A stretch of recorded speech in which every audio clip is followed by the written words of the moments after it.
ಮಡಿವಾಳ ಸಮುದಾಯ ಪ್ರತಿಷ್ಠಾನ ಶಿಕ್ಷಣ ಸುಲಭವಾಗಿ ಸಾಧ್ಯವಾಯಿತಾ? ಏನೆಲ್ಲ ಇದಕ್ಕಾಗಿ ಕಾರ್ಯ ಚಟುವಟಿಕೆಗಳನ್ನು ಹಮ್ಮಿಕೊಳ್ಳಲಾಯಿತು? ಇದರ ವಿವರವನ್ನು ನಿಮ್ಮ ಮುಂದೆ ಪ್ರಸ್ತುತಪಡಿಸಲಿದ್ದಾರೆ ಶ್ರೀಯುತ ವಿನೋದ್ ರವರು. ವಿನೋದ್,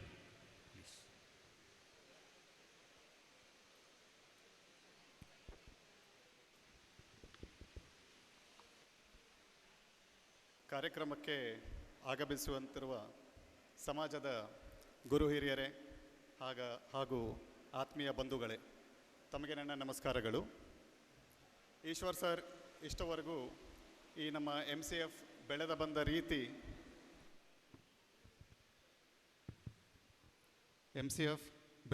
ರೀತಿಯ ಬಗ್ಗೆ ಸಾಕಷ್ಟು ವಿಸ್ತಾರವಾಗಿ ವಿವರಣೆ ಮಾಡಿದ್ದಾರೆ.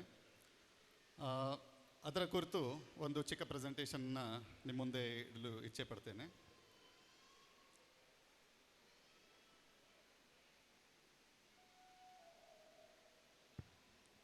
ಸೊ ಈ ಪ್ರೆಸೆಂಟೇಷನಲ್ಲಿ ನಾವು ಈ ಕೆಲವೊಂದು ವಿಷಯಗಳನ್ನು ಚರ್ಚೆ ಮಾಡಲಿದ್ದೇವೆ. MCF ಹುಟ್ಟಿದ ರೀತಿ, ಈಗಿನ ಆಫೀಸ್ ಬೇರರ್ಸ್, ನಮ್ಮ MCFನ ಮೂಲ ಉದ್ದೇಶಗಳು, ಇಲ್ಲಿವರೆಗೂ ನಡೆದ ಬಂದ ಕೆಲವೊಂದು ಆ್ಯಕ್ಟಿವಿಟೀಸ್, ಈಗ ಸದ್ಯದ ಸ್ಥಿತಿಗತಿಗಳು ಹಾಗೂ ಮುಂದಿನ ದಾರಿ. ಸೊ 2016ರಲ್ಲಿ ಒಂದು ಚಿಕ್ಕ ವಾಟ್ಸಪ್ ಗ್ರೂಪ್ ಮೂಲಕ ನಾವು ನಮ್ಮ ಸಮಾಜದ ಎಲ್ಲರೂ ಕೂಡಿ ಒಗ್ಗಟ್ಟಾಗಲು ಒಂದು ಗ್ರೂಪ್ ಕ್ರಿಯೇಟ್ ಮಾಡಲಾಯಿತು.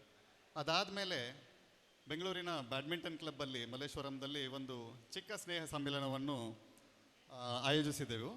ಅದಾದಮೇಲೆ 2018ರಲ್ಲಿ ಈಶ್ವರ್ ಸರ್ ಈಗಾಗಲೇ ಹೇಳಿದ ಹಾಗೆ ನಮ್ಮ ಸಮಾಜಕ್ಕೆ ಒಂದು ಮ್ಯಾಟ್ರಿಮೋನಿ ವೆಬ್ಸೈಟ್ ಬೇಕೆನ್ನುವ ಒಂದು ಡಿಮಾಂಡ್ ಇರೋದ್ರಿಂದ, ಹಾಗೂ ಒಂದು ನಮ್ಮದೇ ಸಮಾಜದ ಒಂದು ವೆಬ್ಸೈಟ್ ಮೂಲಕ ನಮ್ಮ ಕರ್ನಾಟಕ ಸೊಸೈಟಿ ರಿಜಿಸ್ಟ್ರೇಷನ್ ಆ್ಯಕ್ಟ್ 1960ರ ಅಡಿಯಲ್ಲಿ MCFನ್ನು ನೋಂದಣಿ ಮಾಡಿಕೊಂಡಿದ್ದೇವೆ.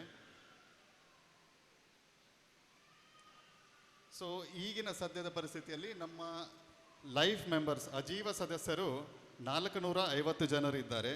ಇನ್ನೂ ಹೆಚ್ಚಿನ ಸಂಖ್ಯೆಯಲ್ಲಿ ಅಜೀವ ಸದಸ್ಯತ್ವ ಪಡೆದುಕೊಳ್ಬೇಕಂತ ತಮ್ಮಲ್ಲಿ ಒಂದು ನಿವೇದನೆಯನ್ನು ಮಾಡ್ಕೋತೇನೆ.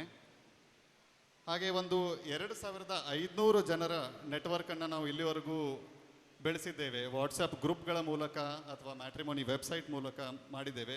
ಇದು ಇನ್ನೂ ಹೆಚ್ಚಿನ ರೀತಿಯಲ್ಲಿ ನಾವು ನೆಟ್ವರ್ಕನ್ನು ಮಾಡಿದಾಗ ನಮ್ಮ ಸಮಾಜಕ್ಕೆ ಇನ್ನೂ ಹೆಚ್ಚಿನ ರೀತಿಯಲ್ಲಿ ನಾವು ಕೊಡುಗೆ ಕೊಡ್ಬೋದಂತ ಹೇಳ್ತೇನೆ.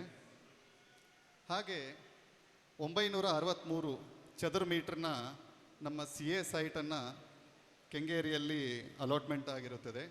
ಇದರ ನೀಲಿ ನಕ್ಷೆ ಕೂಡ ಈಗ ರೆಡಿಯಾಗಿದೆ. ಹಾಗೂ ನಮ್ಮಲ್ಲಿ ಈಗ ಸದ್ಯಕ್ಕೆ 1,04,00,000 ರೂಪಾಯಿ ಕಾರ್ಪಸನ್ನು ಸದ್ಯಕ್ಕೆ ಜೋಡಿಸಿದ್ದೇವೆ. ಈಗ ಮುಂದಿನ ದಾರಿಯಲ್ಲಿ ನಾವು MCFನ ಬೈಲಾ ತಿದ್ದುಪಡಿ ಮಾಡಬೇಕೆಂಬ ಯೋಚನೆ ಇದೆ.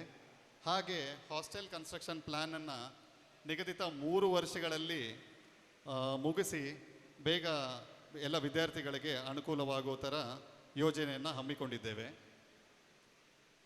ಆಮೇಲೆ ವರ್ಷಕ್ಕೆ ಕನಿಷ್ಠ ಒಂದು 100 ವಿದ್ಯಾರ್ಥಿಗಳಿಗಾದರೂ ನಾವು ಆರ್ಥಿಕ ಸಹಾಯ ಮಾಡಿ ಅವರ ಶಿಕ್ಷಣಕ್ಕೆ ಒತ್ತು ಕೊಡಲು ಉದ್ದೇಶಿಸುತ್ತಿದ್ದೇವೆ. ಹಾಗೆ ಈಗ 450 ಅಜೀವ ಸದಸ್ಯರಿದ್ದಾರೆ.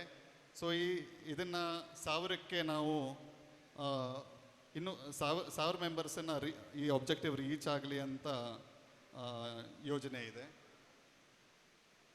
ಹಾಗೆ ಮ್ಯಾಟ್ರಿಮೋನಿ ವೆಬ್ಸೈಟಲ್ಲೂ ಕೂಡ ಕನಿಷ್ಠ ಒಂದು 10,000 ರಿಜಿಸ್ಟ್ರೇಷನ್ ಆದಾಗ ಅದರಿಂದ ನಮ್ಮ ಸಮಾಜದಲ್ಲಿ ವಧುವರರ ಅನ್ವೇಷಣೆಗೆ ಅನುಕೂಲವಾಗುತ್ತದೆ. ಯಾಕಂದರೆ ಈಗ ಎಲ್ಲ ಜಿಲ್ಲೆಗಳಲ್ಲಿ ಇದು ಈಗ ಆನ್ಲೈನಲ್ಲಿ ನಾವು ನೋಡ್ತಿರತಕ್ಕಂತೆ ತುಂಬ ವೆಬ್ಸೈಟ್ಗಳಿದ್ದಾವೆ. ಆದರೆ ನಮ್ಮ ಸಮಾಜಕ್ಕೆ ಅಂತ ಮಾಡಿರೋ ಈ ವೆಬ್ಸೈಟ್ ಮೂಲಕ ವಧುವರ ಅನ್ವೇಷಣೆಗೆ ಇದು ಈಗಾಗಲೇ ಒಂದು 6-7 ವರ್ಷದಿಂದ ಇದು ಕಾರ್ಯಪ್ರವೃತ್ತವಾಗಿದೆ. ಇದರಿಂದ ಸಾಕಷ್ಟು ಜನರಿಗೆ ಅನುಕೂಲ ಆಗಿದೆ. ಇದು ಇನ್ನೂ ಹೆಚ್ಚಿನ ರೀತಿಯಲ್ಲಿ ನಮ್ಮ ಸಮಾಜಕ್ಕೆ ಅನುಕೂಲವಾಗಲಿ ಎಂದು ಆಶಿಸುತ್ತೇವೆ. ಹಾಗೆ ಇದೇ ರೀತಿ ನಾವು ಪ್ರತಿ ವರ್ಷ ಕೂಡ ಸ್ನೇಹ ಸಮ್ಮೇಳನಗಳನ್ನು ಆಯೋಜಿಸಲು ಯೋಚಿಸಿದ್ದೇವೆ. ಹಾಗೆ ಈಗ ಎಕ್ಸಿಸ್ಟಿಂಗ್ ವೆಬ್ಸೈಟ್ಸನ್ನು ಹಾಗೂ ಮೊಬೈಲ್ ಅಪ್ಲಿಕೇಶನ್ ಎಲ್ಲ ಇನ್ನೂ ಇಂಪ್ರೂವೈಸ್ ಮಾಡುವ ಪ್ಲ್ಯಾನ್ ಕೂಡ ಇದೆ. ಹಾಗೆ ಈಗ ನೀವು ನೋಡಿರತಕ್ಕಂತೆ ನಮ್ಮ ಎಲ್ಲ ದೇಣಿಗೆಗಳು ಈಗ ಆನ್ಲೈನ್ ಮೂಲಕವೇ ಸ್ವೀಕರಣೆ ಆಗ್ತಾ ಇದೆ. ಸೊ ಇದನ್ನು ಇನ್ನೂ ಹೆಚ್ಚಿನ ರೀತಿಯಲ್ಲಿ ಆಟೋಮೇಟ್ ಮಾಡಿ ಎಲ್ಲರಿಗೂ ಅನುಕೂಲ ಆಗೋ ಥರ ನಾವು ಯೋಚಿಸ್ತಾ ಇದ್ದೇವೆ. ಸೊ ದಯವಿಟ್ಟು ಇನ್ನೊಂದು ಸರಿ ತಮ್ಮಲ್ಲಿ ವಿನಂತಿ ಏನೆಂದರೆ, ಎಲ್ಲ ಡೊನೇಷನ್ಗಳನ್ನು ತಾವು ತಮ್ಮ ಪ್ರೊಫೈಲನ್ನು ರಿಜಿಸ್ಟರ್ ಮಾಡಿ. ಇದು ಕೆಲವೇ 2 ನಿಮಿಷ ತಗೊಳುತ್ತೆ ವೆಬ್ಸೈಟಲ್ಲಿ ತಮ್ಮನ್ನು ರಿಜಿಸ್ಟ್ರೇಷನ್ ಮಾಡ್ಕೊಳ್ಳೋಕ್ಕೆ. ತಮ್ಮ ಹೆಸರು, phone number, email I D, PAN number ಇಷ್ಟನ್ನು ನೀವು ಇದನ್ನು ಇನ್ಪುಟ್ ಆಗಿ ಕೊಟ್ಟರೆ 2 ನಿಮಿಷದಲ್ಲಿ ರಿಜಿಸ್ಟ್ರೇಷನ್ ಮಾಡ್ಕೋಬೋದು. ಆ ರಿಜಿಸ್ಟ್ರೇಷನ್ ಮಾಡ್ಕೊಂಡ ತಕ್ಷಣ ನೀವು UPI ಅಥವಾ ಕ್ರೆಡಿಟ್ ಕಾರ್ಡ್, ಡೆಬಿಟ್ ಕಾರ್ಡ್ ಎಲ್ಲ ಚಾನೆಲ್ಗಳ ಮೂಲಕ ಲೆಸ್ ದ್ಯಾನ್ 60 ಸೆಕೆಂಡ್ಸಲ್ಲಿ ನೀವು ನಿಮ್ಮ ಡೊನೇಷನನ್ನು ಕಂಪ್ಲೀಟ್ ಮಾಡ್ಬೋದು.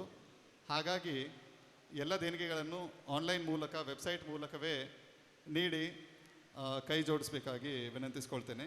ಇಲ್ಲ ಅಂದರೆ ಆ ಡೊನೇಷನ್ನ ಅಕೌಂಟಿಗೆ ಬರುತ್ತೆ, ಅದು ಯಾರಿಂದ ಬಂತು ಅದನ್ನು ಮ್ಯಾನ್ಯುವಲ್ ಆಗಿ ಎಂಟ್ರ್ ಮಾಡಿ ಅದಕ್ಕೆ ನಾವು ಒಬ್ಬರು ಮತ್ತೆ ಎಕ್ಸಿಕ್ಯೂಟಿವ್ನನ್ನೇ ನೇಮಿಸ್ಕೊಳ್ಬೇಕಾಗತ್ತೆ. ಅದಕ್ಕೂ ಕೂಡ ಖರ್ಚು ವೆಚ್ಚಗಳಿರ್ತವೆ. ಈಗ ನಾವು ಎಲ್ಲ ನಮ್ಮ ಬಿಡುವಿನ ಸಮಯದಲ್ಲಿ ನಾವು ಇದನ್ನೆಲ್ಲ ರಿಜಿಸ್ಟರ್ ಮಾಡಿಕೊಂಡು ಕೆಲವೊಂದು ಮ್ಯಾನ್ಯುವಲ್ ಟಾಸ್ಕ್ಗಳನ್ನು ಕೂಡ ಮಾಡ್ತಾ ಇದ್ದೇವೆ. ಇದು ಎಷ್ಟು ಆನ್ಲೈನ್ ಮೂಲಕ ಜಾರಿಗೆ ಬರುತ್ತದೆ ಅಷ್ಟು ನಮಗೆ ಸಹಾಯಕಾರಿ ಆಗಲಿದೆ. ಇಷ್ಟು ಹೇಳಿ ನಿಮಗೆ ಧನ್ಯವಾದಗಳು.